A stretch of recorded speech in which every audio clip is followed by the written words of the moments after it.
When we invited Lauren and Michael into our house, we had no idea how much worse it could get. We'd moved into our dream home about a month ago. The house was perfect for my husband and I.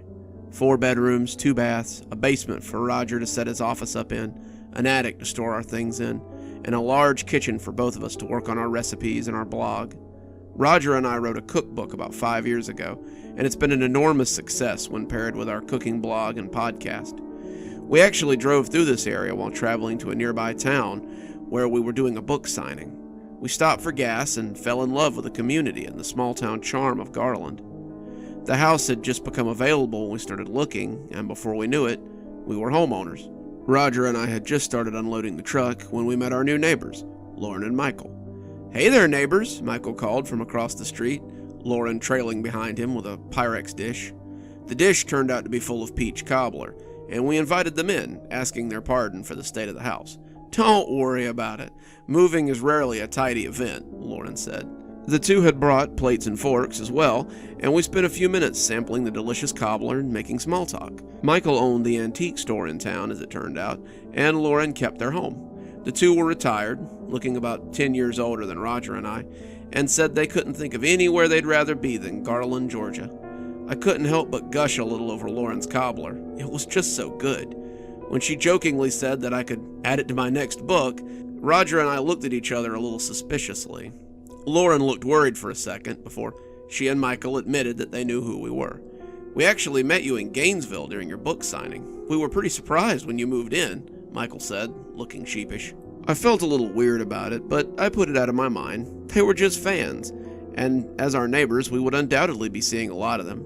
Michael offered to help my husband move the boxes from the truck, and Lauren started helping me unpack the kitchen. We didn't have a lot. We tended to be somewhat frugal. But when you own a food blog, you tend to accumulate a lot of appliances. The two had the truck unloaded in a matter of hours, and as they came staggering into the kitchen, they found Lauren and I preparing a meal for them in our freshly organized kitchen. The friendship we fell into was easy, almost natural, and by the time they left for the night, we were already making plans for tomorrow. Michael and Roger had been busy, and the bedroom, the kitchen, and most of the living room were already set up when we said goodnight for the evening.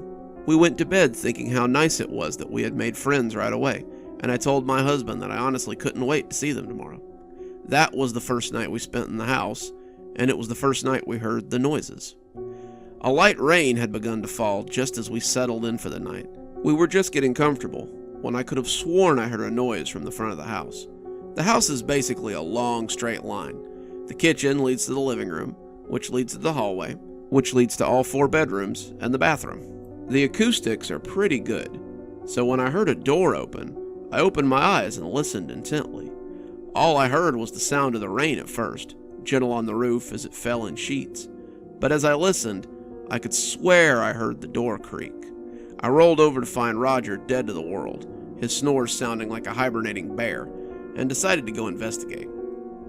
I pulled on my bathrobe and looked curiously down the hall that led to the front of the house. The nightlight cast a ghostly glow across the 4 closed doors, and I listened again to see if I could hear anything. I leaned against the doorframe, straining my ears, and jumped a little as I heard a chair scrape across the tiled floor of our kitchen. The rain was pounding now, reaching its crescendo, but I knew what I had heard, and I went back to go wake up my husband. Roger came awake like a deep-sea diver coming up for air, and sighed as he agreed to come have a look. We probably looked pretty silly as we crept up the hallway, Roger with his tennis racket and me with my walking stick. We hadn't fully unpacked yet, though, and these were all we had to hand for home defense. No one really expects to spend their first night defending their home from burglars or intruders or whatever was in our kitchen. But here we were, creeping up on someone who was rummaging around in there. We hovered at the edge of the kitchen, preparing to move in and surprise them. We charged around the corner suddenly, yelling loudly as we came, only to find an empty kitchen waiting for us. Well, the kitchen may have been empty, but it was certain that someone had been there. Every cabinet was open, every door was ajar, including the refrigerator, and the dining room chairs were stacked into a neat little pyramid on the center island of the kitchen. My husband and I spent a few minutes just looking at it before I returned to the bedroom to get my cell phone so I could snap a few pictures. It was so weird, like something from a ghost story, And at that point, I was more intrigued than afraid. I was still convinced that one of us had been sleepwalking, despite knowing we hadn't. We set everything back to rights and went back to bed, feeling too tired to give it much thought. We woke up the next morning and went about our day, completely forgetting about the night before. I was almost certain I had dreamed it before it happened again. I lay awake the next night, going over things I needed to do the next day, when I heard the squeak of a door and sat bolt upright. I kept listening, just as I'd done the night before, and heard a loud scraping sound like a chair being dragged across the floor. I reached beside the bed and grabbed hold of my wooden walking stick before trying to wake up Roger. He grumbled sleepily and told me it was nothing, rolling over to face the wall. We had both been moving furniture all day, but he had been doing the bulk of the moving and was very tired. So I got up on my own and went to inspect the kitchen. I heard the chairs scraping the tile, but they seemed to stop as I got closer to the softly lit kitchen. I came around the corner to find all the doors open, but only half the chairs stacked this time. Apparently, I had interrupted whoever it was in the middle of their work. I started to return their handiwork to its normal position, but thought better of it and decided to go check the house first. The doors were locked, same for the windows, but I had the overwhelming feeling of being watched as I moved through the house. I found myself turning rapidly, looking over my shoulder, trying to find the source of the watching. As the lights came on, though, there was nothing to see, but that feeling of being watched still persisted. I checked all the spare rooms, the bathroom, the living room, and finally back to the kitchen. It was much the way I'd left it, chairs still stacked and doors still opened. As I set about straightening things up, though, I could now hear some scuffling coming from the open basement door and turned my attention in that direction. Looking down into the dark basement, I heard something scuttling around down there. I hoped maybe it was a raccoon or a possum, but I wasn't taking any chances. I reached around the paneling and flipped the switch, hoping the light would illuminate the darkness below, but I was greeted by nothing but a dry click. I closed and locked the door, running to shake Roger awake so he could come into the basement with me. Roger came out of bed grumpily, tying a bathrobe around himself as he went to the closet to get his shotgun. He had unpacked it that day, and he joked that at least we would be ready if something showed up tonight. As I unlocked the basement door, I heard him work the pump and click the light on the barrel. He shone it into the darkness, steadying the butt against his shoulder as he too reached out to flip the lights on. He nodded when they didn't come on, and I wondered briefly if he hadn't believed me. "Stay up here. I'll yell for you to close the door and lock it and call the cops if I need to." Then he proceeded down into the basement, and I stayed upstairs, shaking like a leaf. What would I do if he actually did find someone down there? What would I do if he called up and told me to lock the door and lock him in there with that burglar? Would I have the strength to? Would I really be able to do that?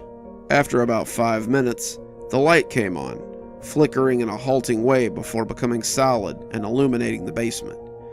He called me down, spreading his hands wide and showing me the empty basement. If something was down here, it's gone. All I found was a blown-out bulb. I told him that I knew what I had heard, and he said he believed me, though I found myself doubting it. We went back upstairs, Roger turning off the light before going back to bed. I locked the basement door before following him, though. No sense taking chances. I spent the rest of the night in a fitful sleep and woke up the following day irritable. Michael and Laura came over again, and Laura asked me whether I had been sleeping well. Not really. Lots of odd noises in a new house, I suppose. It's not the... But she quieted and turned away, continuing to fold linens as we unpacked the sheets. The what? I asked, interested. Well, it's just... Michael and I have lived here quite a while, almost 15 years. We've seen more than one family come and go, and they all seem to have trouble with spirits, she finally said, unable to find a roundabout way to say it. I laughed, thinking she was joking, but her face remained neutral until I concluded that she wasn't kidding. You're serious, aren't you? I'm afraid so. You see, the house has a bit of a dark past. The previous 3 families have had some trouble with a presence in the home. I didn't say anything since I was hoping it might not bother you two since you didn't have any kids. What would children have to do with anything? I asked, intrigued by the information. The realtor had said nothing about deaths or disappearances in the home. They usually have to divulge that sort of thing, but she had never said anything more than that the last family had moved out rather suddenly. I suddenly thought back to the stacked chairs and the open doors and had a very serious poltergeist flashback. Well, you see, the last family moved out after their daughter went missing. We were so sorry to see them go. They were such a nice family. I asked her about them, and she said they'd been a typical family. Mother, father, a boy in high school, and a girl in elementary school.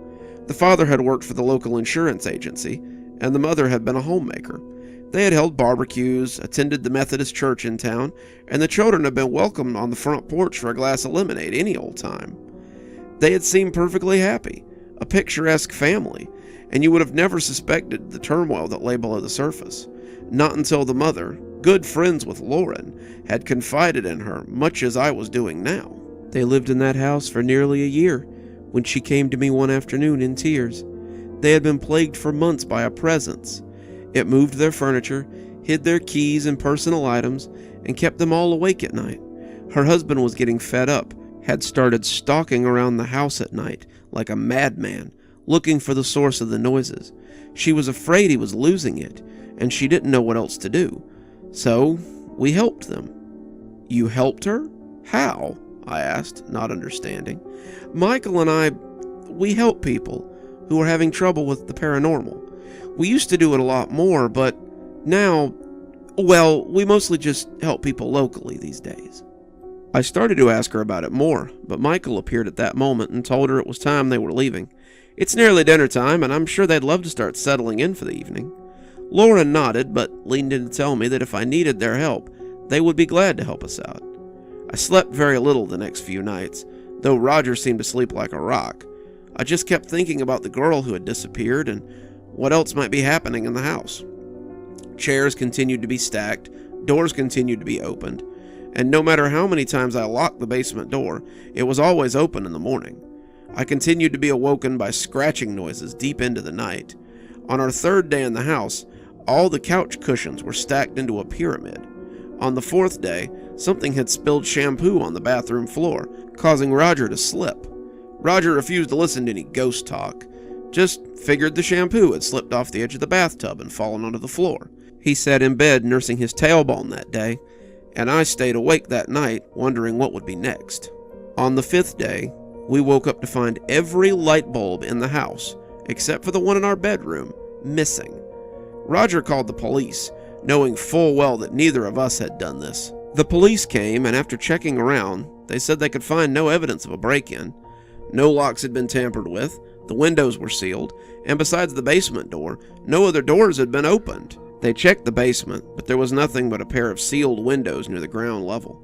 They found the bulbs missing there as well, but they could find nothing else missing and no sign of entry.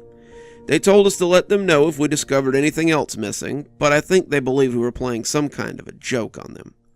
We replaced the bulbs, but neither of us slept that night. That's when we were awake when the ruckus started. At 11:30, I heard a loud concussive pop as something shattered against the hallway wall. We both sat up, looking at the hallway, as another shattering crack rang out. I grabbed my stick, but my husband grabbed my arm before I could fly out into the hallway. As he grabbed and loaded his shotgun, I could hear something shattering in the living room, and I really hoped it wasn't my curio cabinet. He slung the strap over his shoulder and moved out into the hallway, barrel leading. He took 2 steps and hissed out pain. He leaned against the wall, reaching down to pull glass shards out of his foot, having come out barefoot. I was concerned for him, moving closer as my house shoes crunched on the glass, and that's when I caught my first glimpse of something. It was nothing really, just a black shape on the move, but I heard it whoosh from the living room to the kitchen, and I looked up in time to see a shadowy leg as it passed into the kitchen. This was followed by a loud crashing and a shattering of glass that sounded like bombs.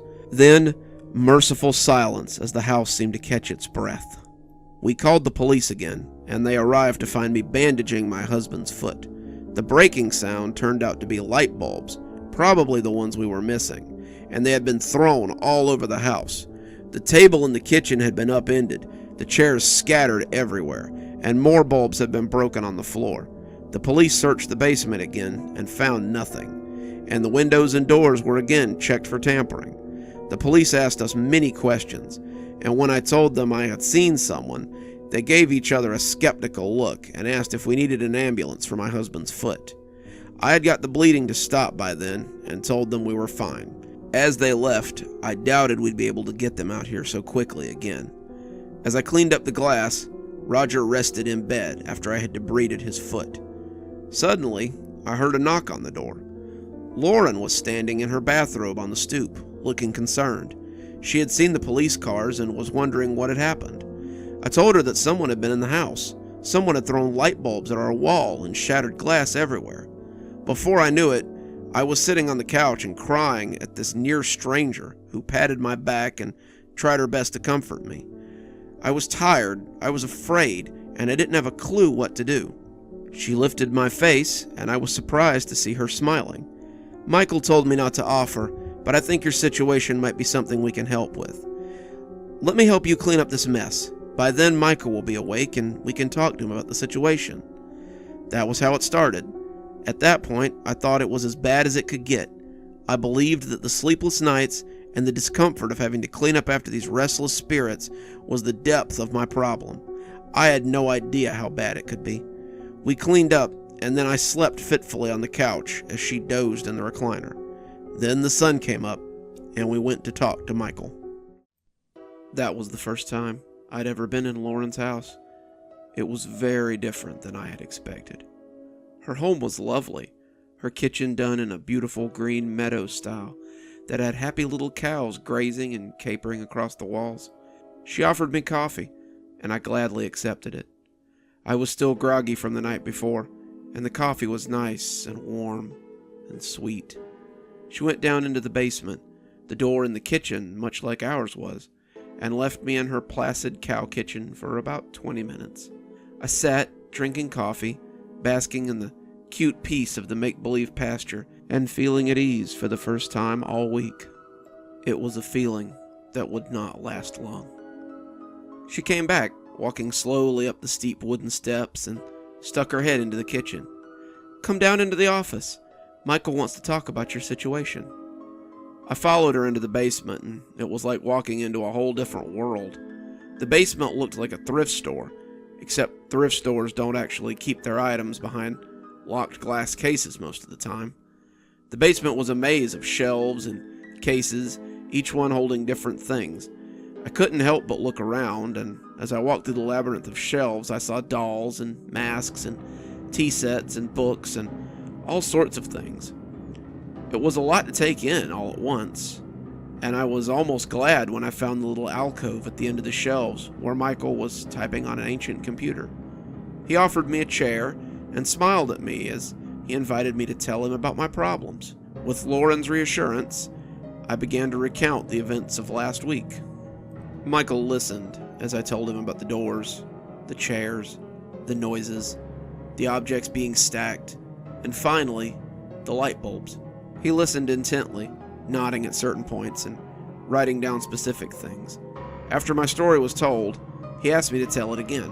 He wanted me to tell it fully, leaving out nothing, with time and dates and events. He wanted a complete picture of events so he could make a plan of attack, and it threw me a little when he said that. Attack? Attack what? Why, the spirits in your house, of course. I told it to him again, omitting nothing, and when I was done, he steepled his fingers and looked at me knowingly. "You are very fortunate to have us as neighbors. I think we can help you, but we will need to act quickly. First, I'll need some data on what sort of entity is threatening you and your husband. I think cameras placed in your home might help with that. After that, we can figure out what we'll need to cleanse the spirits from your home." He and Lauren assured me that it would be a simple matter to do this, and all that we needed was my husband's blessing. My husband, however, was not giving his blessing. "You want to let people we just met put cameras in our house because of some weirdness? I know we had a scare, but honestly, I think it's just someone messing with us. I countered, asking how they kept getting into the house. The police never found any sign of forced entry, and nothing was ever stolen. Why would someone keep coming back like that? He only shrugged from the bed, his bandaged foot still a little red. Maybe it's kids. Who knows? Maybe they know some secret way into the house. Maybe it's the realtor who had a better offer and wants to see if he can get us to sell.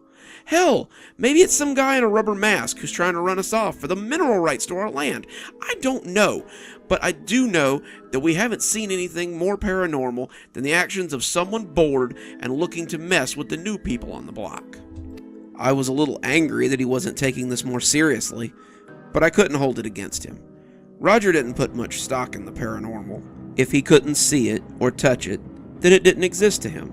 He could be very stubborn about these types of things too. I had hoped that seeing the events of the night before with his own eyes would help persuade him, but it appeared that he still thought this was just a trick of the living. When Lauren and Michael came over for dinner, I had hoped they would talk him into it. As Michael laid out his plan and Roger sat listening politely, all I could think about was what I had seen the night before. I needed to see what it was. I needed to see some proof of what I had witnessed. I needed to know that it had existed and that I wasn't just seeing things. I needed it bad enough to help bring their plans to fruition. Roger sat politely and listened, but in the end, he refused them, albeit kindly. No offense, Michael. You seem like a nice guy who's just trying to help, but I don't want to encourage whatever this is by putting on a show. If this is someone, then they aren't going to run us off. And if it's some ghost, they certainly aren't going to run us off. So let's just let it lay. All right, Michael? Michael only nodded, saying that if we changed our minds, he'd be happy to help us. When they took their leave, we got into a little fight over it. I told Roger what I wanted, and he explained why he didn't want to egg on whatever it was. We got a little heated, a little loud, and he finally decided to sleep on the couch, giving me the bedroom. I flopped down after getting ready for bed, wanting him here with me, but too angry to apologize just yet.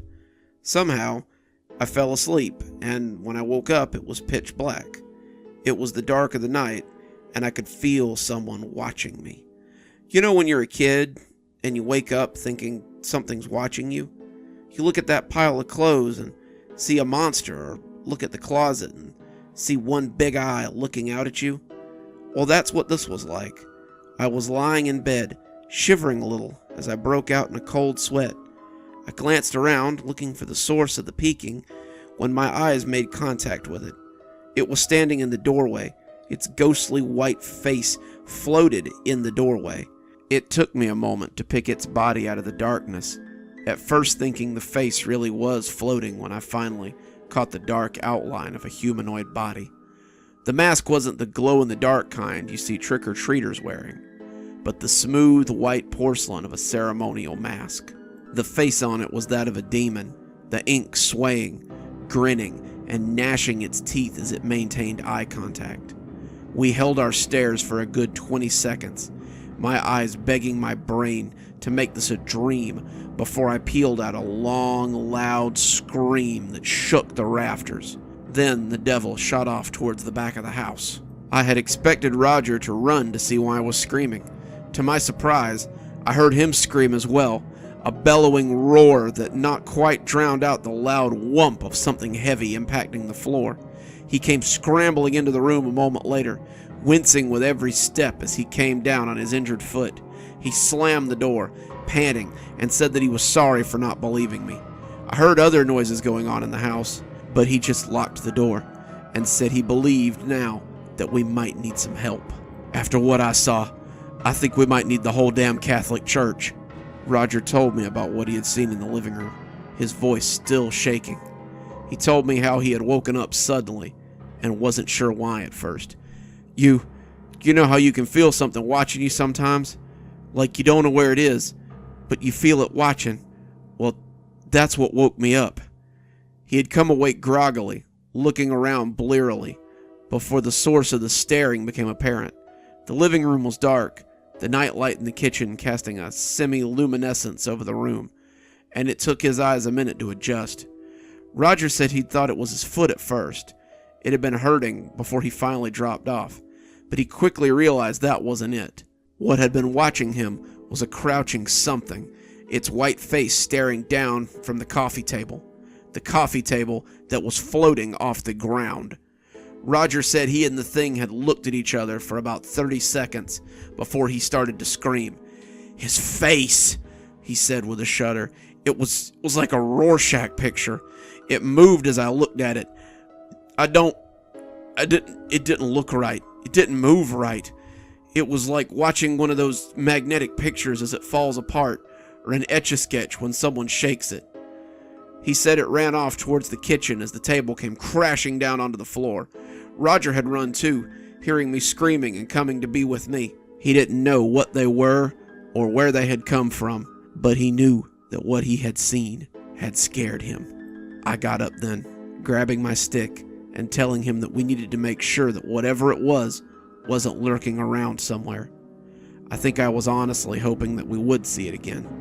I wanted Roger to be sure. No second guesses when we invited Michael and Lauren to help us. We went through each of the back rooms first. We had meant to put children in those rooms, natural or adopted. However, as long as this thing was stalking the halls, that was a dream that couldn't be realized. We searched every room, Roger watching the door with his gun, as I searched under the beds and in the closets. I saw no evidence of anything being in any of them, despite seeing the creature come this way. I had just opened the closet in the last room, Roger saying how maybe we should search the bathroom, when I saw it burst out and run at me. It scared me half to death, the sight of it making me backpedal, and it shoved past Roger as it kept running. Roger was frozen for a second, the white face of the thing looking horrible. He turned as it went towards the kitchen, however, and leveled his gun as he took a shot. The gun clicked dry, though, and Roger worked the slide, finding it unloaded. He pumped it frantically, not understanding, and I came shakily to him as he struggled with the gun. It was loaded yesterday. I had seen him load it. But it was suddenly empty, and Roger only goggled at it as the back of the creature departed into the kitchen. I loaded it. It was fully loaded, he said, and he sounded as confused as I was. We came shakily into the kitchen, Roger holding the gun like a club, and found the basement door open wide. No chairs were stacked tonight, but I suppose they really hadn't had time, what was scaring the shit out of all of us. We went to check the basement, and that's where we found the shotgun shells. They were laid out neatly on a shelf in the corner. Roger touched them like he couldn't believe they were actually there. Of the demon or ghost or whatever it had been, there was nothing. We called the Schwavezes the next day. Michael and Lauren came immediately, their van out front and loaded with equipment. They started setting up, cameras at key points in the house, and all of them recording 24/7. Michael explained that the cameras would download the footage to an external server in their basement, so they wouldn't miss a thing. They set up their equipment and decided to monitor it from their basement. That way, we won't affect anything while we're recording, Michael said. Wouldn't want our presence to mess up the footage. While setting up, I noticed something on the side of one of the cameras that made Lauren jump. It was a sticker on the side of one, a white ghost coming out of the words, "Chavez's Hunts." She tried to brush it off, saying it was nothing, but when I pressed her, she sheepishly told me that most of this stuff was from a project they used to do. It was just a little something, a show on a little network that no one had probably ever heard of. We would go into people's houses, kind of like what we're doing here, and help them get the ghosts out. We nearly got picked up for syndication. A bigger network was interested, but we had a little accident, and they decided not to. An accident, I asked? Yeah, it was nothing. We bit off a little more than we could chew, I suppose. Someone's house burned down, and they were pretty mad. The network decided that we had been reckless. The insurance we had paid for the accident, but that was the end of our ghost hunting days. At least, until we moved in next door here, she added. We joked about it a little more, but I thought it was weird that she had never mentioned it. We finished setting up, and she said that she'd be going back home to check the feeds. I picked up a little, some mess having been left behind from our efforts, and found myself looking around constantly as I shuffled through the house. I felt ill at ease, the feeling of being watched now constant, and I hoped it wasn't from the cameras. When I was done cleaning up, I took the trash out and saw that the mail had run. There was a circular from the local paper, a bill from my cellular company, and a weird letter with nothing written on it. It was a plain white envelope, no address or return address, and had not been brought by the postman. I looked up and down the block like I expected to see a mysterious person hiding somewhere nearby, and brought it inside. I opened it and let a single piece of paper peek out from the top. I shook it out and found a cryptic message and more questions than answers. Meet me at Darren's Beans tomorrow at noon. I have information about the Chavezes you should know. I sat in the coffee shop, swirling my coffee and thinking about the note. Meet me at Darren's Beans tomorrow at noon. I have information about the Chavezes you should have. I'd been hesitant, not wanting to indulge in some kind of nonsense. What could this person possibly have to tell me about my new friends? Was this some kind of grudge from someone? Maybe an unhappy person they had helped? The message had shaken me, and I had started to just throw it away and not follow up on any of it. Then, the spirits had destroyed my house. We'd gone to bed, Lauren calling to let us know that Michael was monitoring the feed in case of trouble. Roger and I settled in for the night, the camera in the corner of the room silent as the grave. As we lay there, trying to sleep, Roger rolled over and wrapped his arms around me, pulling me close as we lay in bed together. Is this the right thing to do? He asked quietly. Did we make the right decision here?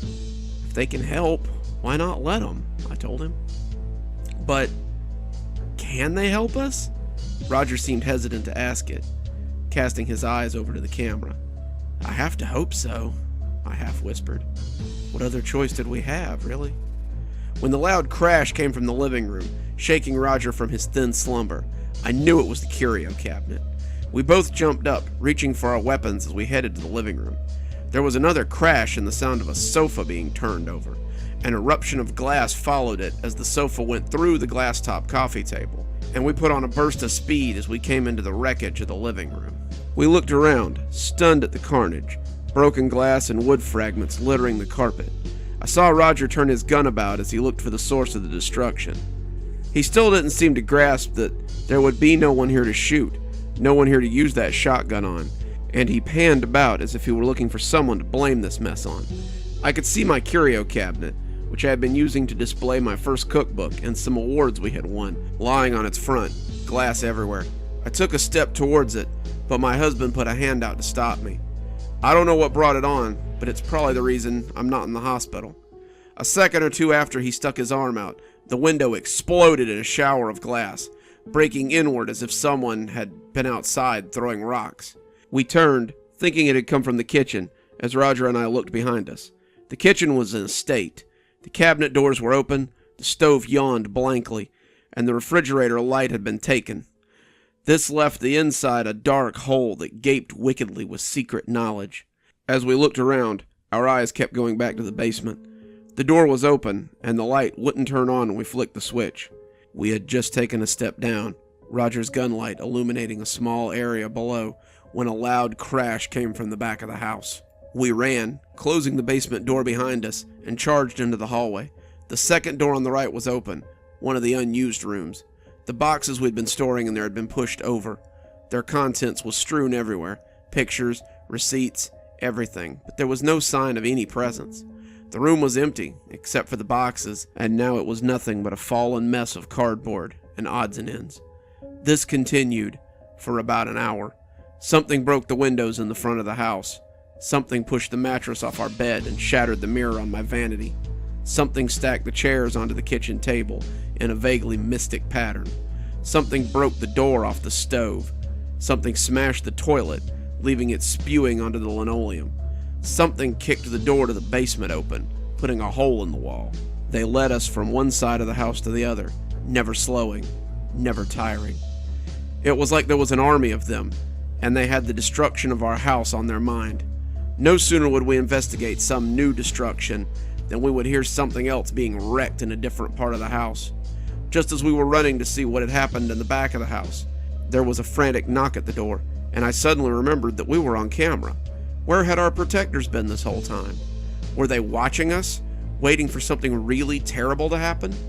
It was Michael, and he was out of breath as a big Polaroid swung around his neck. "Sorry, I dozed off for a minute and woke up to see you guys dashing around." I started to tell him what was happening, but a sudden crash came from the bathroom. We ran down the hall to find the toilet spewing water. Something had cracked the bowl, spilling it into the floor where it lay in a puddle of water. We heard a scrambling in the hallway, like someone walking on all fours, and stuck our heads out just in time to see a pair of dark feet head around the corner into the kitchen. Michael snapped a Polaroid of it, quick fast, and as the shutter flashed, there was a hellish clatter from the kitchen as the table was flipped over. We came into the kitchen, though, to find it empty. I didn't sleep that night. We spent the night fixing, cleaning, and doing as much for our poor house as we could. Lauren came over about 2 hours later, saying she had gone down to keep watch and found Michael gone, and the house they were supposed to be monitoring a mess. The windows were beyond repair, the stove door as well, but we picked up the things that had been knocked over and cleaned up the mess that we could. My curio cabinet was pretty well trashed, but I picked it up and knocked the jagged glass out, putting the things back in and making it look nice. The Chavezes left about 10 o'clock, saying they wanted to go over the footage and see if they could get a good look at the entity.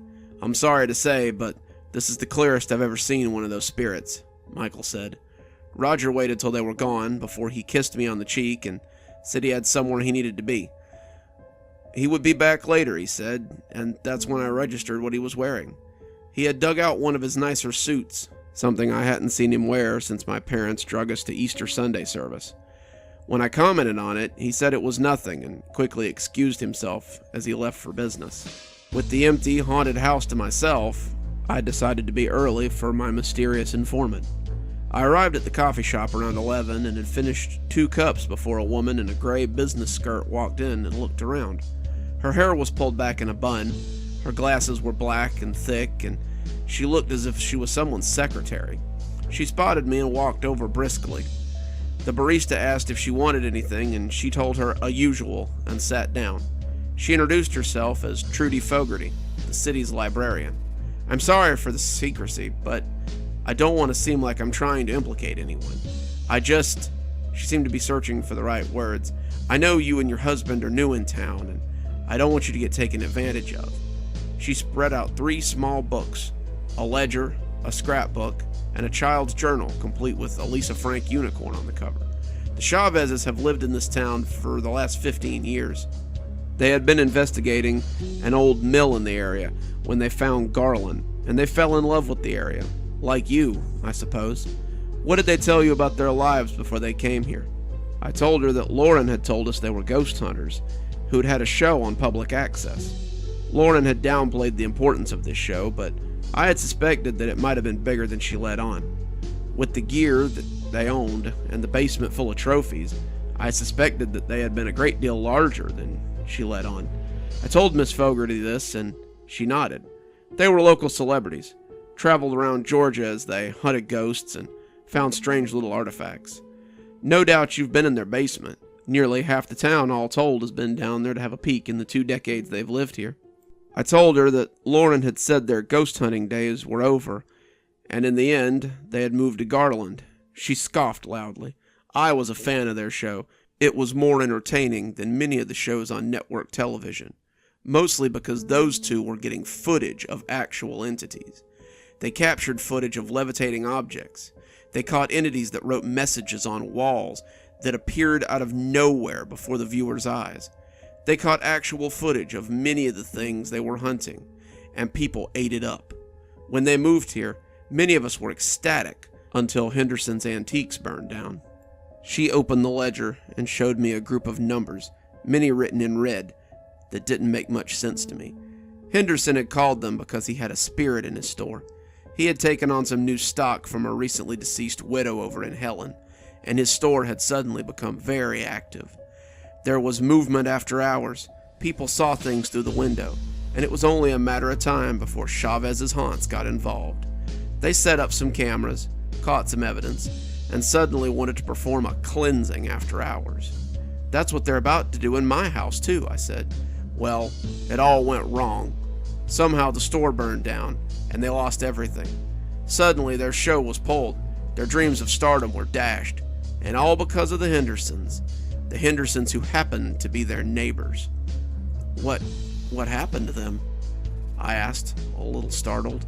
They started having trouble at home, things happening in the night, items going missing, and the Hendersons swore it was the same thing that had happened in their store. He came to get some books on ghost hunting, and he looked frazzled.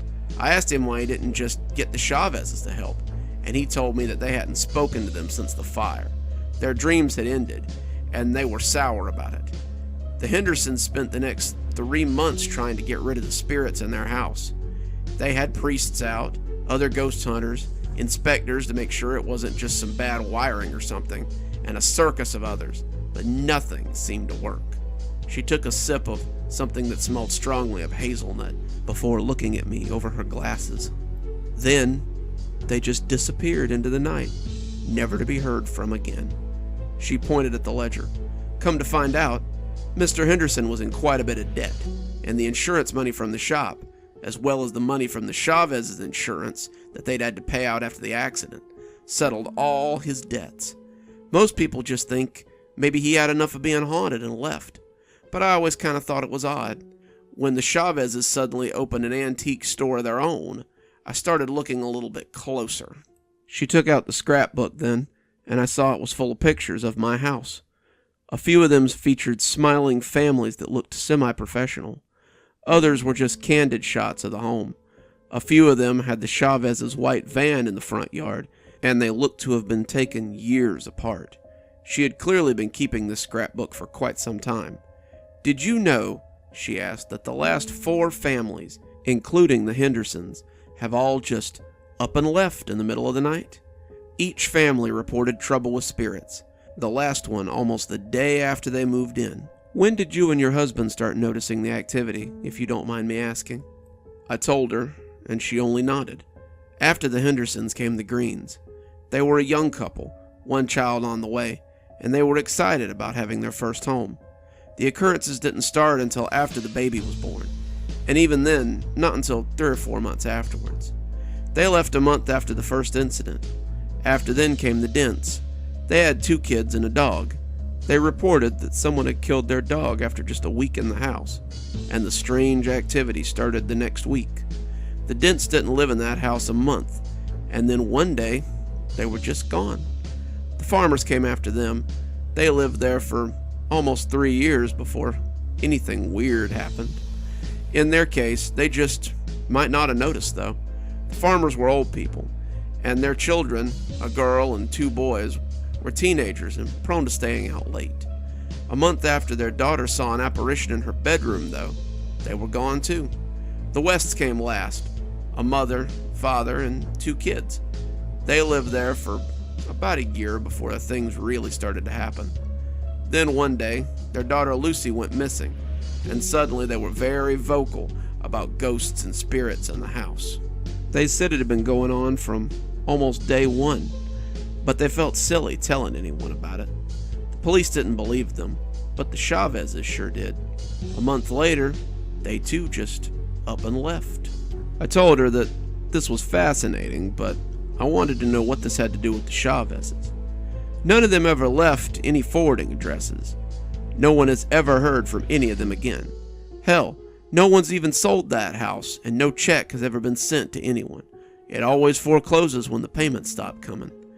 They have never cropped up on a census since leaving this town, and no one who has known them has ever seen them again. The Wests had no family.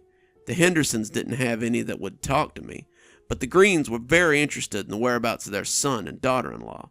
I've heard of people going into hiding after they experience a supernatural occurrence, but all 4 families? That doesn't seem likely. I asked her, a little hotly, what she was insinuating, which seemed to surprise her. I was having trouble keeping the anger out of my voice, her words sounding more and more like an accusation. The Chavezes have been more than kind to us throughout our whole experience, and this woman I didn't even know, frankly, was making a lot of assumptions. The Chavezes were my friends, something that wouldn't seem weird to me until later, and I was not going to sit here and let her talk badly about them. I told her so, and decided that I had heard enough after she tried to convince me yet again of her information. I got up to go, but she caught my hand, and I looked down. She had opened the journal and begged me to look at the entry. I've been the librarian for the Garland Public Library for nearly 30 years. It's not glamorous work, but I love it, and research is what I do with my time.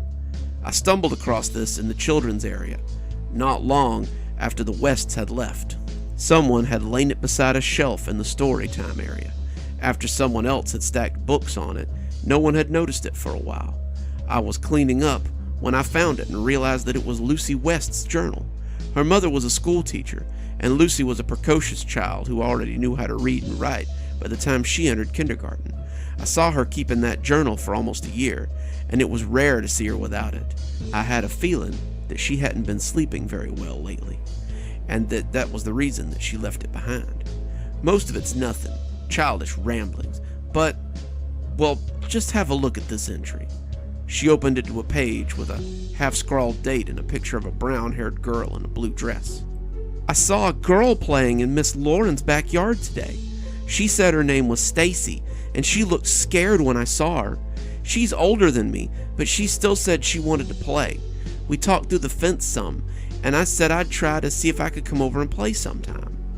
There were a few more of these, and they painted a strange picture of the Chavezes. Mommy says that Miss Lauren says she doesn't have a little girl, but maybe I can play with her niece when she comes to visit again. I hope it's soon. I want to play with her again. Stacy's spending the night this week, and Miss Lauren says that we can play in the backyard. Stacy told me her name isn't really Stacy today, but I think she was just kidding. I tried to get Miss Lauren to let Stacy come to the library with me, but she said she wasn't allowed. Stacy and me are going to have a sleepover tonight. I'm so excited. Then there was a final entry, this one looking scrawled instead of written, and I could see tear marks on the page. I haven't seen Stacy since our sleepover. Miss Lauren sent me home early saying I made Stacy upset. I didn't even do anything. Stacy just started crying and said she missed her mommy and daddy. I told her to call them. Then she cried and cried. I tried to take her to the phone so she could call them, but Miss Lauren caught us and told me to never do that again. She yelled a lot, and my mom was mad when she took me home. They yelled at each other some, and now I don't think I can play with Stacy anymore. I read over the childish scrawl and shrugged, asking what this had to do with anything. Lucy West lived in your house. She disappeared not long after this sleepover. What's more, the Chavezes don't have a niece, as far as I can tell. They're both only children, and since they both don't have any children of their own, who was it that Lucy was playing with? I set the book down and told her it didn't matter. I was leaving. I was tired of hearing my friends badmouthed by this nosy librarian. She tried to call me back, but I was already heading for the door. I was upset, and whether I wanted to admit it or not, I was a little shaken by all this new information. The Chavezes were good people. They had tried to do nothing but help their neighbors. So they had left. They couldn't handle it, and maybe they hadn't given the Chavezes enough time to get the job done. I had cranked my car and was pulling out when she knocked on my window, her face so pleading and worried that I found myself rolling my window down to spite myself. Look, I'm not asking you to believe me right away. I'm just telling you that in the case of all 4 disappearances, the Chavezes are the only constant other than the spirits. Just be careful and be safe. I told Valerie West the same thing as she stormed out of this parking lot 4 years ago. You don't have any children to lose, but I don't want you to lose your lives either. Valerie, Lucy's mother, was my friend, and I don't want to think of what might have happened to her happening to someone else. I didn't say anything. I just pulled out of the parking lot and went back home. I had a lot to think about after that. I arrive home to find a small circus on my front lawn. Michael and Roger were arguing. Lauren would interject every now and again, but was being roundly ignored by the 2 men. Roger was clearly getting angry, and Michael was red-faced as he waved his hands in indignation. I sat for a count of 30, watching the 2 of them argue, before getting out and approaching the trio. Michael and Roger looked at me as I approached, and both seemed like they wanted to start shouting again when I asked them what was going on. Michael, however, was a little quicker on the draw. Your husband called a priest from St. DeMarco's and asked him to bless the house. I was silent for a moment before asking him what the problem was. Michael looked at me as if I were an utter fool. We've only just started our investigation. You have to give us enough time to complete it so we can get rid of the... No disrespect, Michael, Roger cut him off abruptly, but I mostly just watched you run around my house with a camera last night. This is the second night in a row I have watched creatures beyond my control destroy my house. With all due respect, I'm taking this to the professionals. Michael looked affronted. Looked like he meant to say more, but in the end, all he could do was shake his head. Have it your way, but don't say I didn't warn you. You aren't the first family to think they could take the easy way out of this and regret it. The pair of them went tromping across the lawn, Lauren looking back as they came to the street. She seemed to want to say more, and when she turned, Michael reached for her. Lauren shrugged him off and rounded on the pair of us hotly. She spoke to both of us, but her eyes bore into me, leading me to believe her message was directed my way. We are probably the only two who can stop this. You'll learn that, though it may be too late by then. Roger and I waited for them to leave before going into the house. We walked right into another fight. Why didn't you tell me you'd called a priest? He was up on a stepladder, taking down the cameras and putting them in a box. That had been his first task after changing clothes. He seemed to relish having them gone. He was being careful, but you could tell that he really didn't want to be. I had no idea what Michael had said to him before I got there, what they had said to each other, but it seemed like their friendship had probably ended. I had seen him like this a few times since we'd gotten married, and it was how he got right before he prepared to shut down. It seemed weird to have been so mad just half an hour before now. I spent almost an hour defending these two people, these two complete strangers, and at the time, it had seemed so natural. They were my friends, and I couldn't let her talk about them like that. Now, from the lens of an hour in the future, it seemed odd to have so vehemently defended people who were basically strangers to me. Maybe Valerie West had felt this way after a certain sleepover, I thought. Like you consulted me before you went to the Chavez's? He asked.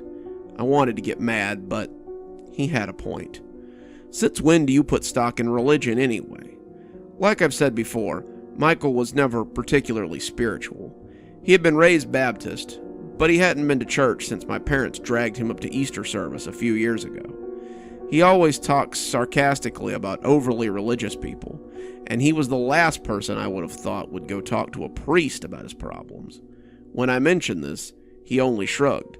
Well, in all the movies, they always call a priest to get the spooks out, right? I laughed, I couldn't help it, and asked him why he really contacted a priest. Well, he said, I went to the library to try to get some information about the house. This was after you suggested bringing in the Chavez's, but before we saw the creatures. You were sleeping off the night before, and I decided to try and see if anything like this had ever happened in the house before. At the time, I was seeing if the house had ever appeared in the local news. I was hoping for an easy answer, some mineral deposit beneath the house, or naughty kids who'd harassed the previous owners. But it turned out that the house had been empty for quite some time before we moved in. It had, however, made the papers for a disappearance. A previous owner had lost a daughter, the West family. When I asked the librarian if they had any more information about the disappearances in the house, she got very interested. My blood ran cold. Did she have glasses? Hair in a bun? Roger nodded. Yeah, have you met her? She recommended that I call Father Dominic and get him to bless the house. She said that a friend of hers had called him, but something had happened before she could make an appointment with him. Valerie West? I asked, and he turned on the stepladder and fixed me with a strange look. Yeah.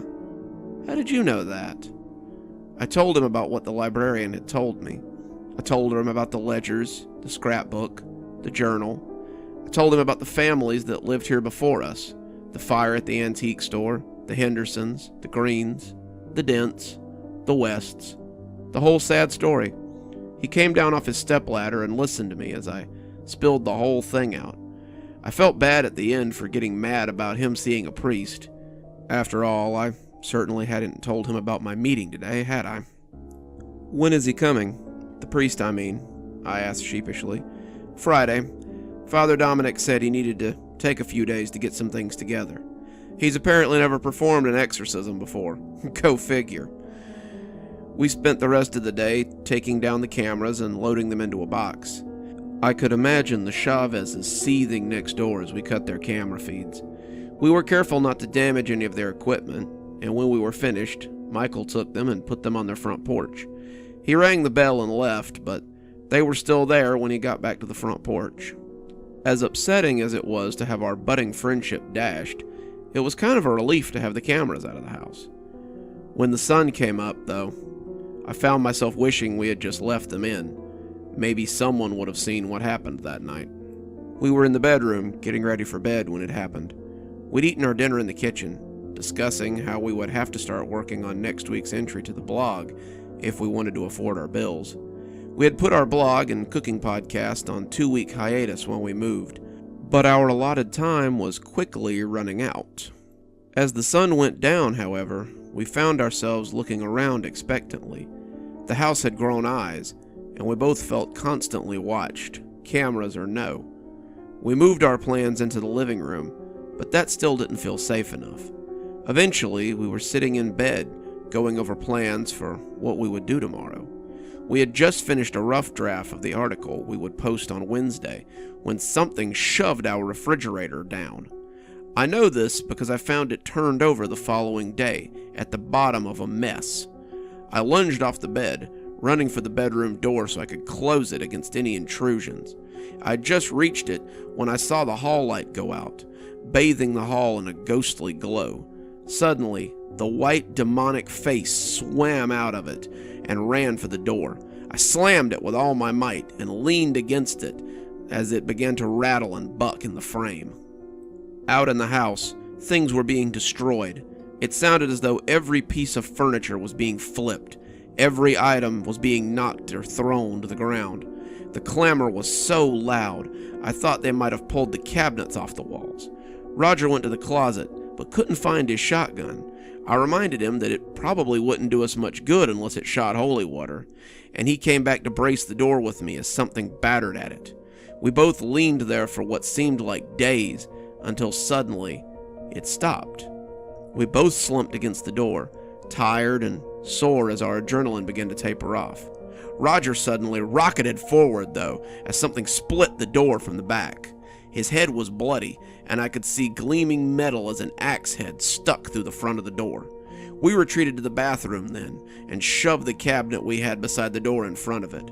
The sounds of the bedroom being ransacked were heartbreaking, and I'm not ashamed to say that most of my night was spent crying in the bathtub.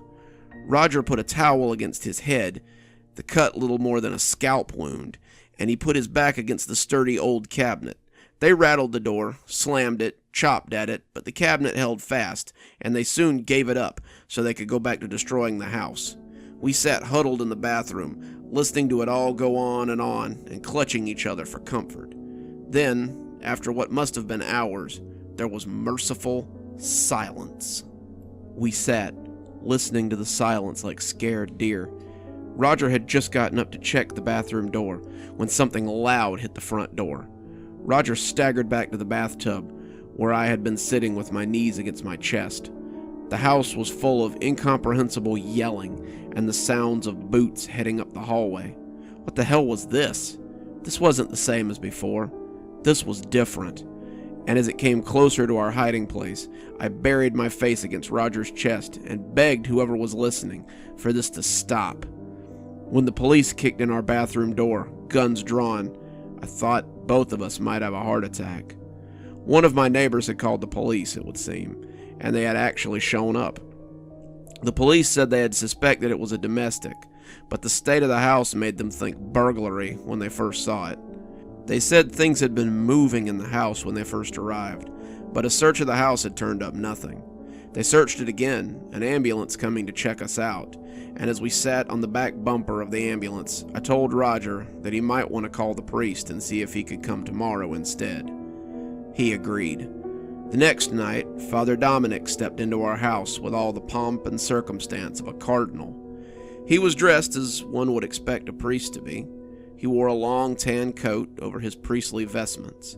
When he hung it up, I could see the long black robe I had expected. His head was shaved, gleaming like the guy on the cleaner bottle, and his collar was starched and crisp. He carried a small satchel with him, and he looked around dubiously when we invited him in. Whatever they were had destroyed the shambles of our home. The kitchen was mostly clean now, but the cabinets still gaped open, and the fridge made a weird sputtery noise now.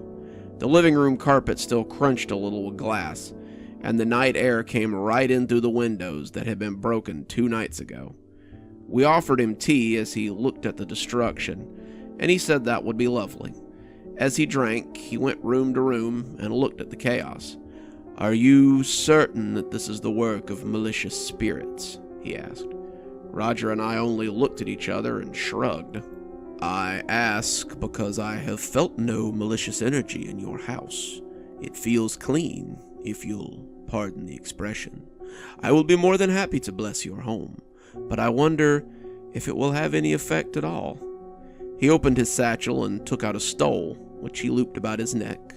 He had also brought a vial of holy water, Roger having informed him of our problems at length, and a piece of the host, which he kept in a dish. He also had a crucifix and a well-worn Bible, just in case, he said. He moved through the house, blessing it and the inhabitants in the name of God the Father, and calling for his protection, and on and on and on. As a lapsed Baptist, I didn't follow all of it, but I got the gist. He finished in the kitchen, the focal point it seemed, and he asked us to clasp hands with him as he prayed. He had barely begun when the lights went out and we were left in near total darkness. The priest stuttered over his prayers momentarily, but picked up the threads masterfully. He continued to pray, inviting us to pray with him, and as the prayer swelled, I could feel our space being invaded by the familiar presence. I peeked, opening my eyes a little, and jumped as I noticed a pair of masked entities not far away. I blinked. I had expected there to be one, but there were 2. One was definitely bulkier than the other, but they both stood near 15 feet away and stared at us through the eyes of those white porcelain masks. The priest and Roger had their eyes shut, deep in prayer, and that's why they missed the 2 figures as they stood watching our little powwow. That's why they missed it when they ran at us, knives coming out. I cried out, backing away from the table, and that was all that saved my life. The 2 of them vaulted the table and leapt at Roger and the priest. Both went down in total surprise as the pair rode them to the ground. The priest's stole went from purple to red as the dark creature stabbed him viciously. He shouted, brandishing the cross at them, but it did no good. Roger lay dazed, his head having hit the wall when he fell, and I took a step towards him as I tried to help him, the creature still worrying at the priest. When Roger sat up, clutching his bleeding head, however, it seemed to catch the attention of the smaller one. It jumped on him, knife cutting his throat in a single practiced slice, and I backed away in horror as the other turned towards him, having finished with the bloody priest. Roger looked at me, confused and dazed, as the blood ran down his shirt. As the larger one joined in, the knife came down, and I saw it take Roger through the heart and drop him to the wall, twitching. I'm not proud of it, but I did the only thing I could think to do in that situation. I ran. I wasn't looking where I was going, though, and I hit the basement door, which was still wide open from the night before. When I stepped to the side, startled by the collision, I fell down the steps into the inky blackness of the basement. I was confused when I came to, my head hurting and my body aching. I didn't know how long I had been out, but one look up the stairs brought me back to reality. I saw the bulky spirit framed in the near blackness above, staring down at me as I sat in a pool of light from the basement window. His white face was the only thing truly visible, its features shifting and changing. The knife it held glinted wetly as it dripped onto the wooden stairs. I cringed as he took one slow step towards me. It began to walk down the steps in a slow, horror movie fashion, and I tried to make my body move so I could escape whatever this lumbering horror was.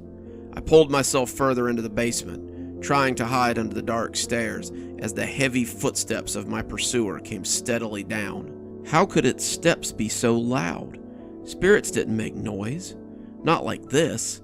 I kept dragging myself, kept trying to escape, kept trying to find some magic portal to help me flee from this impossible situation. When my hand fell on the smooth metal handle of the shotgun, I felt some small amount of reassurance. It was useless, though. It was a weapon of the real world, but I suddenly felt powerful as I held it. I heard a step behind me and rolled to see him not 6 steps away from me. I leveled the shotgun at the creature, but his face registered nothing but the same ghastly commitment. He took a step, and I wrapped my finger around the trigger. If I was going to die, I would die with the sound of thunder in my ears. The gun flashed, lighting up the basement, and by that flash, I could see a giant hole as it appeared in the side of the spirit. It toppled to the ground, clutching its side, its mask stained red as something coughed and wheezed beneath it.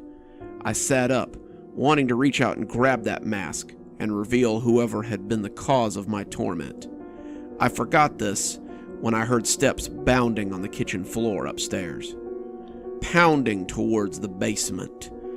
I looked around, trying to find an escape, and my eyes fell on the open closet to my left. I scuttled into it painfully, closing the door as whatever was coming down the stairs slid into the dark space and wailed its otherworldly wail. I peeked out, looking to see the other creature bent over the first. The one I had shot was not moving, and the second seemed to be mourning it as it bent next to it. I backed away from the door as it turned to look for me, knowing now that I was trapped. I had the gun, but who knew if it had actually ended the first one? I expected my back to strike the wall of the closet as I moved backwards, and I was surprised when it never happened. I was backing through a newly formed hole in the wall of my basement closet. A door seemingly opened there by magic. When my back finally hit the new wall, I saw that it was indeed a doorway. A door sitting open, which had swung out of a tunnel. Even in my fear, I found myself looking at the door, seeing that, when closed, it would fit flush against the wood, almost disappearing. I swung it shut, closing it softly, when I heard someone scuttling around near my hiding spot. I was left with nothing but the dark tunnel. I clicked the light on the shotgun barrel. Now, with the immediate danger outside, I used it to search the door for a lock or a bolt. I found a big rusty slide bolt on the back, and it looked like it would be capable of keeping out a small army. I drew it closed, hopefully locking the spirit inside the house, and turned the light deeper into the tunnel. I saw a path leading away from my basement and into the unknown. It seemed to be my only option, so I took it. I limped for about 5 minutes, the small light my only means of sight in the pitch-black tunnel. The floor was smooth, the walls were concrete, and it seemed to be a straight shot to wherever it led. Putting my hand on the leftmost wall, I walked carefully towards whatever lay at the end. I pulled my fingers back suddenly, as they came into contact with something that was not smooth stone. My fingers had slid over wood and metal, and I realized I had found a door. I moved the light from the gun barrel down to the door and looked at the lock. It was old, thick, and intricate wood, carved with patterns. It looked very out of place in this dark space. The lock was old and rusty, just as the other one had been, and as I put my hand out to open it, I heard a loud banging from down the tunnel. I spun, holding the light up, and saw the door bucking wildly as something slammed against it. I ran the bolt and opened the other door, slamming it shut behind me as I shot a similar bolt on the other side. The light on the shotgun flickered ominously as the bolt slid shut, and I was left in pure darkness. I worked the slide like I had seen Roger do 100 times, and was unsurprised to find the gun empty. I set it down, its usefulness at an end, and walked out into the small dark room beyond. I told myself it was because it was heavy, but I'm not sure that was it. I was shell-shocked, having just shot a thing and watched my husband die, still hurting from falling down the stairs and probably suffering from a concussion. Honestly, it was probably lucky it was empty, so I didn't just slide it into my mouth and join him. Whatever the reason, that's where I left it. I walked into the dim room, lots of cluttered shapes casting bulky silhouettes in the near permadarkness. The space was utterly devoid of light, or so I thought. As I moved in, bumping against something and spilling it to the ground, I saw a small sliver of light under a door near the back. I moved carefully, my eyes adjusting to the dark a little, tracking towards the light near the back of the room. The depths of the room are almost impenetrable, but I can make out the line of the door as I come closer, the light getting brighter and more pervasive beyond it. Suddenly, something made my skin crawl, my mind feeling eyes on me. I turned my head, slowly, cartoonishly, to the side, and nearly jumped as I saw a white face looking back at me. The mask and I maintained eye contact for a count of 10, and I felt my eyes watering as the staring contest went on and on. It just stood there, glaring at me from eye level, and if it were going to hurt me, I wished it would and just get it over with. It didn't move. It didn't stir. It only stood in silent observation of my fear and kept its eyes trained on me. We stood like duelists, preparing for one of us to make the opening cut so the other could parry and deliver the killing blow. After nearly a minute with no movement, I slitted my eyes and tried to make out the features of a body beneath it. The others had always had bodies beneath them, but this one had none of the form the others seemed to possess. I found myself moving forward, hands out like a blind man, and hesitated before my hands could find the edges of the delicate mask. I lifted it up, only then realizing it was attached to a stand, and not a person. I looked into its featureless eyes for a few seconds, nearly hypnotized by its frightening visage, before setting it down and moving back towards the door. The door was locked, but the key was hanging next to it, and it fit smoothly into the lock. I put my ear against it before opening it, hesitating after I heard muffled voices on the other side. I could hear someone talking, and the muffled return of another voice. They had heard the key, and were probably wondering who it was who had come to torment them. I still had no clue where I was, the crack of light doing little to illuminate the room, and if I was going to get out of here, I would need their light to do it. I pulled the door open and found the last thing I expected, a pair of half-grown teenagers hiding beneath a single bed. The room was childish, to say the least. Posters on the wall depicted cartoon characters I'd never heard of. A toy chest with stuffed animals and some battered toys poking out of the unoccupied corner. The floor was concrete, but it was covered in threadbare rugs, and the walls were painted drywall that looked like a kid's vision of a cloudy sky. I found myself staring at those clouds for a few minutes. Where had I seen those before? One of the girls moved hesitantly, and it stole my attention. She was about 11 or 12, her long dark hair hanging lank over her eyes. The other was blonde, her hair hacked very short, and she looked at me fearfully like I might be a monster. She was older, 16 or 15 maybe, but she looked even more afraid than the other girl. While the blonde girl cowered beside her bed, the dark-haired girl crept forward, looking at me like a wild animal who wants to eat your offered food but is afraid of the consequences. She came within 3 feet of me when a metallic turning noise from the corner made her scamper away to hide. I looked up at the source and felt my blood run cold. It was a camera, a simple silver box on a guided arm that turned and purred easily.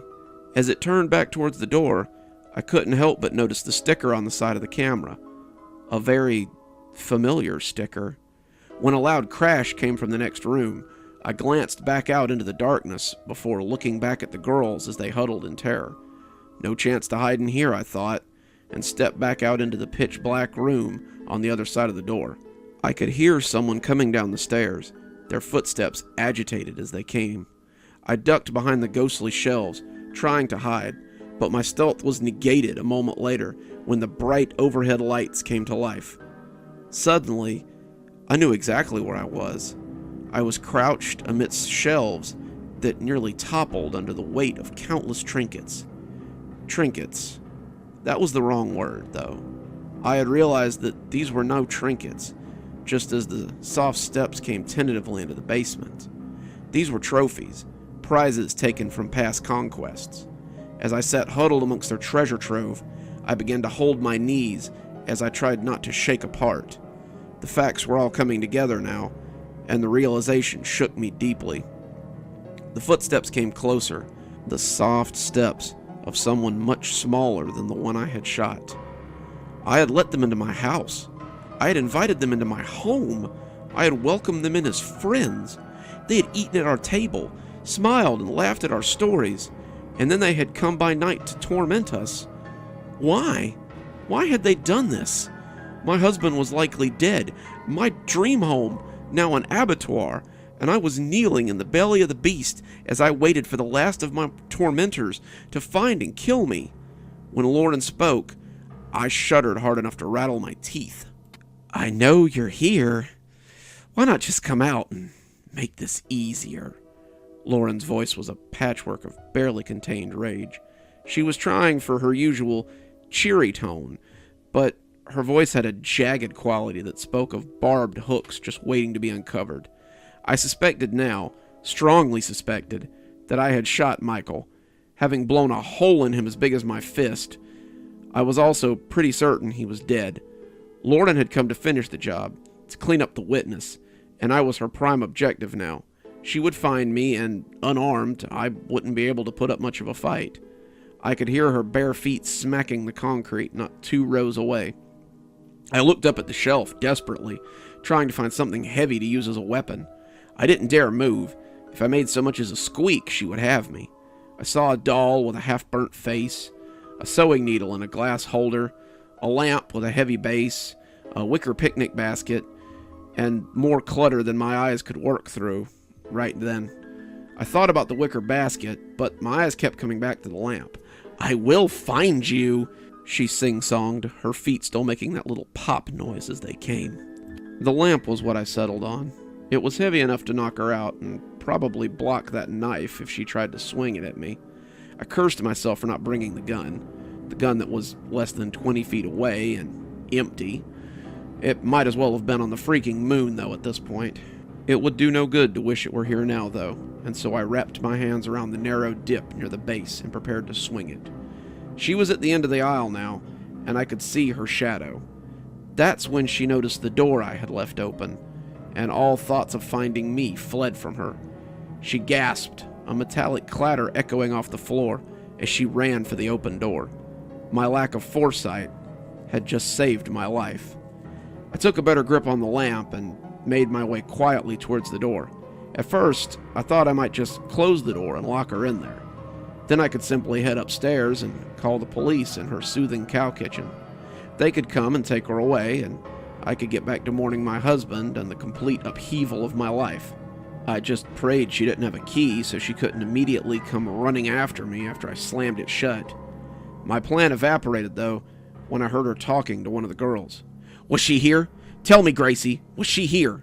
Gracie did not seem to want to answer her, and I heard the sound of a hand slapping flesh. "Tell me, Gracie, was she here? Leave her alone. She doesn't know anything, okay? Just..." The angry sound of someone being pushed followed this, and someone cried out in pain. "Shut up, Lucy! I should have never brought you into our family. You've been nothing but a spoiled..." But I never found out exactly what the girl had been. Lauren started coughing then, and the cough sounded wet and raw. She cursed, continuing to cough, and I peeked around the corner to see what was going on.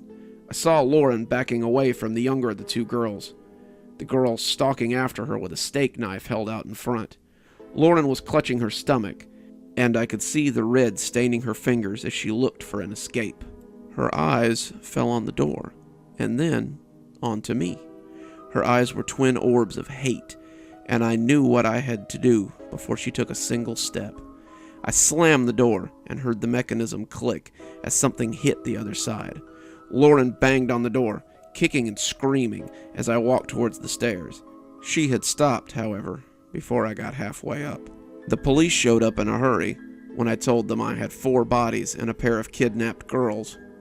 They found me sitting in the tranquil cow kitchen with a cup of coffee and a shell-shocked look that gave them little doubt of who I was. The next few hours were a blur. The girls and I were rescued. The bodies of Michael, Roger, and the priest were taken from my house. Lauren's body was taken from the basement as well, which didn't surprise me. If I had been the one with the knife, I'd have likely done the same thing. I had watched her cut Roger's throat, destroy my house, and then threaten to kill me as well. Watching her get wheeled out under a sheet was really no skin off my nose. The girls and I were taken to the police station, where we were separated and questioned about the night before. I told the police the full story. I told them how I had met the Chavezes when we moved into our new home. I told them about the start of our ghost activity. I told them how the Chavezes had offered to help. I told them about my meeting with the librarian. I told them about the priest, the murders, how I had killed Michael Chavez in my basement when he attacked me. I mostly muttered about how I had followed the tunnel into the basement and found the girls. They left me alone after that. They left me for what felt like hours. I sat in the little room and felt numbness wash over me. It was the sort of thing you feel right before a heavy depression sets in. When I lost my grandmother, we were very close. I felt something like this. The longer I sat, the more I came to realize that I was alone now. I would never see Roger again, at least not alive. I would probably never return to that home, the home I had wanted so much.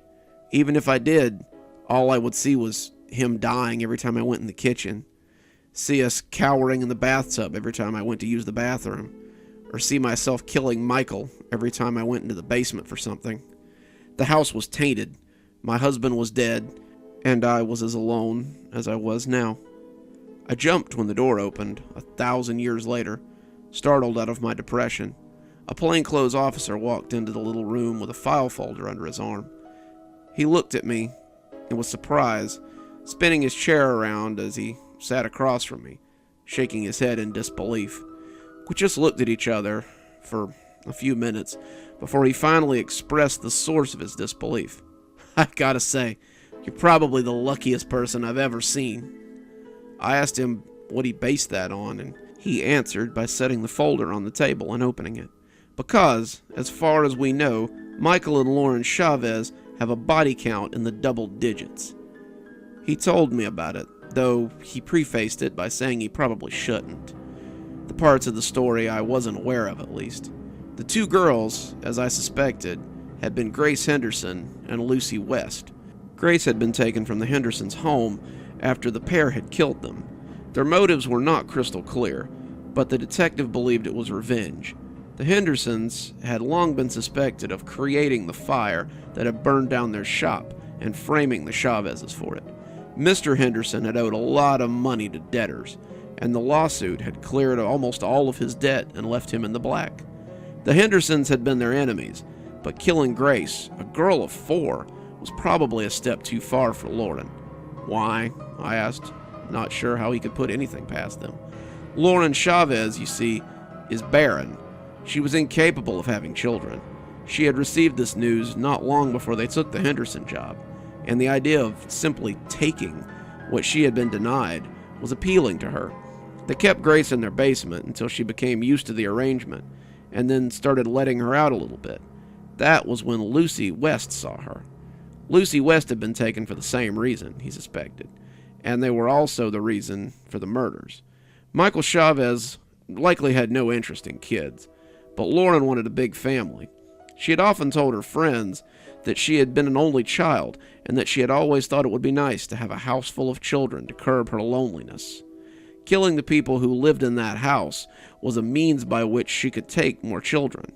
She took the Greens baby after they were dead. Of this we have little doubt. The fact that you didn't find him in the basement, too, likely means it died without its mother. So they kept killing, Lauren persuading Michael to help her so they could keep collecting footage, so they could get back in the spotlight. You and your husband had no children, so you were of no use to them. Thus, they had to get you out of the way. It all seemed to buzz around my head like a swarm of angry bees, but after some time, I think I've finally come to terms with the events of Garland, Georgia. I've moved on now. Roger's death was 5 years ago in August, and I only write this now to get it out of my mind. I decided to write a new book, a different book, a book about my experiences in that house. My old agent thinks it will sell. Paranormal thrillers often do, and he thinks that the touch of realism will help it sell. I laugh every time he says, a touch of realism. For me, those events were all too real.